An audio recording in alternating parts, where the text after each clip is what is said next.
Hey guys, it's me, Alexander Jarvis from alexanderjarvis.com, and this is video 5 of the e-commerce financial model free course that I'm putting out here. In this one, we're going to be going through these two sheets, the KPI and the charts. In some ways, they're the easiest ones. There's nothing you need to put in them.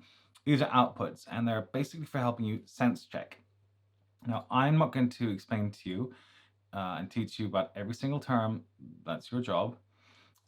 Fortunately, there's a lot less that you need to be learning versus something like, say, the enterprise SaaS model or the SaaS model.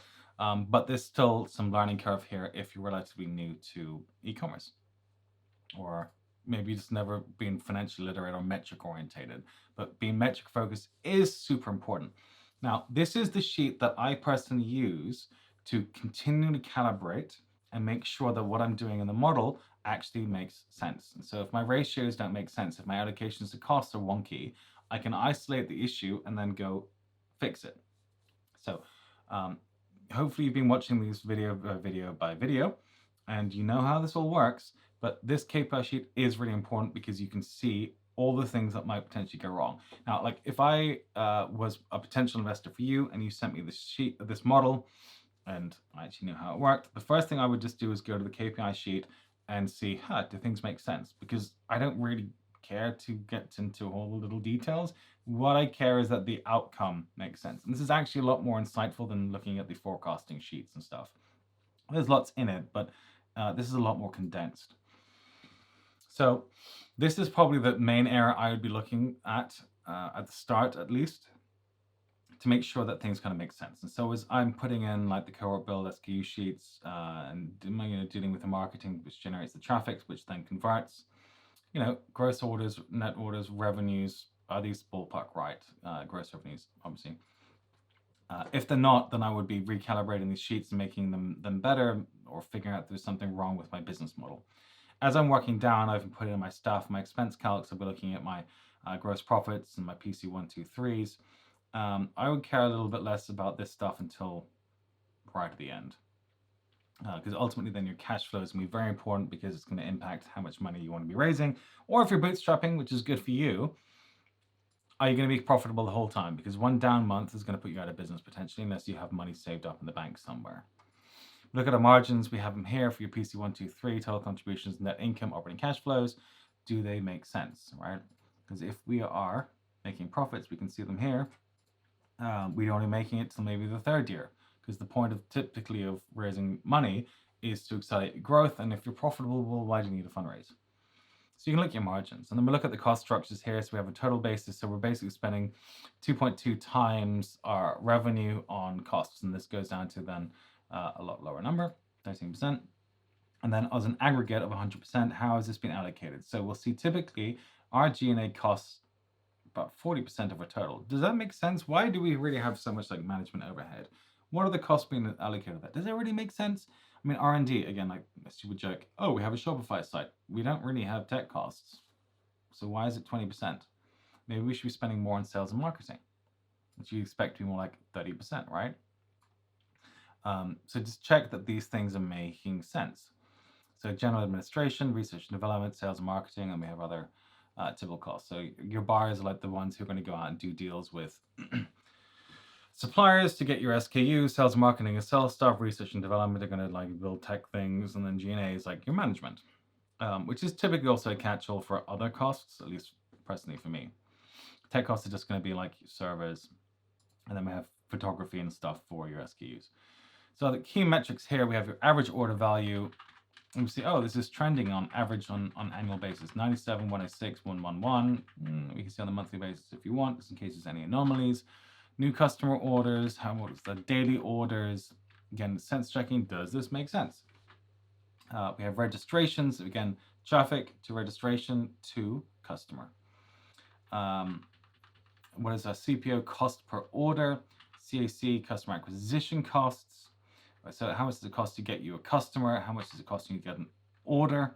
And we have marketing leverage, which is like a multiple on if you put $1 in, how much money you kind of getting out of it. So again, why is it 17.7? Is that really too high? Again, you want to have a check, right? But there'll be multiple things integrating into it. So there won't be just one number to change. There could potentially be lots of things. And then FYI, days and months, items sold per month. This is an annual basis. This is the monthly basis. These LTV CAC multiples, as I kind of talked about or alluded to before, they're not really designed for e-commerce. They're more sassy things, but I've tried to apply it anyway because they're pretty insightful things if you know how to understand them work. So we have like a PC1 LTV per customer here. So we're doing 300, 200, 100 per customer. Acquisition costs are going down over time. So our LTV CAC ratio it's actually going down. It starts out pretty good, but it goes down. Typically, I would normally expect that to be the other way around, hopefully. It should be really figuring things out. We have a CAC and we have an fully loaded CAC. So your CAC is going to include just your paid spend directly. Your fully loaded CAC is going to include all costs associated with marketing, which basically means your entire marketing department and whatever else. So we'll see here we've got an LTV CAC and we have an LTV fully loaded CAC. So we'll see this actually stays relatively consistent, although it pops up in year 2. Why is that? Obviously because my numbers are bullshit and I just filled in the model, right? And we can see our head count. These making sure these make sense. Basically, you can track everything related to your business and isolate, are there any problems? Are things trending in the right direction? Because as an investor, this is what I would look at first. Also, by the way, I have a blog called How Investors Look at Your Financial Model or something. So again, you're on my blog. Look at that under the list of most read blogs or something, and it's there. Okay, so that's worthwhile reading if you want to understand how an investor, say like me, looks at your financial model. That might be insightful. So main use for this is at the start is to make sure that as you're filling the model and doing different sheets, things are making sense, or looking for problems, looking for trends. Like as I said, this is like as an investor, I would go like, why the fuck is this trending? Like where is it? Like 4.6, 6.2, like are they suddenly hiring people or something? Why is like LTV CACs going down over time? Like it's kind of weird. All right, maybe look at month numbers. Is something weird happening? But typically, the averages over time is sort of more interesting. So we're looking at numbers and just make sure that there's nothing that looks stupid that you will have to explain to investors. So that's the KPI sheet. Obviously, there's a lot involved in that. You have to build up knowledge over time to understand it. Okay, charts, I'm not really going to explain all this stuff. You should be able to figure it out. But basically, I just aggregated the charts from every single spreadsheet so they're in one place. So especially like before you send out your model to investors or something, run through them. Is there anything weird? It's quite useful graphically, whilst I actually prefer looking at the specific numbers. It's good to see trends. Are things trending in the right direction? Like this blue thing is getting bigger. Why is that blue? That's production. We're doing more SKUs or something maybe. So look for anything that looks weird. Where are the bumps? I don't know. Bonus periods probably. This seems to be a large contribution. Total staff rate. Are we paying them more? Or like what's happening? This blue thing again happening here. Why is that? This is, why is that suddenly getting small? Warehouse handling costs. So I don't know what happened here. Like that's the kind of question I would ask investor. Like again, we can see logistics. There is some sort of change happening. Why is that? So make sure you know. And so if you're going to walk through an investor, your model, you can say, oh yeah, and see here, this that's by whatever something changed. We moved from in-house to out-house logistics or something. So that's, this is why we think about this. Oh, this is going big. It's a credit card. Oh, well, obviously this is small because typically we mainly use credit cards. So obviously that's become bigger or whatever. But make sure you understand what's happening. Again, bumps. Why is there bumps? You need to know the answer for why it is. And there's multiple things that sometimes can affect different kinds of numbers. This is consistent because I'm assuming that does the cost remain stagnant over time. But you go, well, that's stupid. What I'm telling investors is through economies of scale, I'll be able to bring my costs down. Why is it the same? Oh, I should probably go and change those numbers. New customers from registrations, cohorts, whatever, orders. Are these all making sense? Average order values, items, revenues per item. Again, you just run it through everything and just make sure the trends and the order of magnitudes and the bumps and everything, they just kind of make sense. Look for anything weird. Like, why is this getting bigger? Oh, okay, so look, paid is our main engine of growth, but we think as we become a better known brand, organic will start becoming a larger contribution to our business. So again, just run through all this. You can see it because these are the sheets from every single sheet. I would go through this before I send to anyone, be like, why is that happening? What are these, things going on? And making sure it basically makes sense. So just don't look stupid is probably the best piece of advice. And so look for trends. If things are consistent, there has to be a reason. Otherwise, they should be trending maybe down, or maybe they should be trending up. Like what's going on? Again, this is an exercise you're going to do at the end of your model or towards the end of the process. Okay, so consistently be going broad speaks with the.